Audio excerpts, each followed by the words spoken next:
how to unrestrict someone on Messenger. In this video, I'm going to show you how to unrestrict people within the Facebook Messenger app on your iPhone, Android phone, or Samsung phone.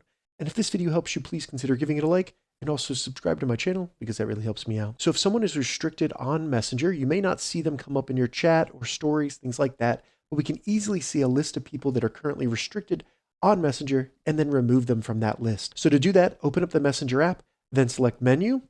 Once in Menu, select Settings. And then in the settings, scroll down a little bit, and we just want to select Privacy and Safety.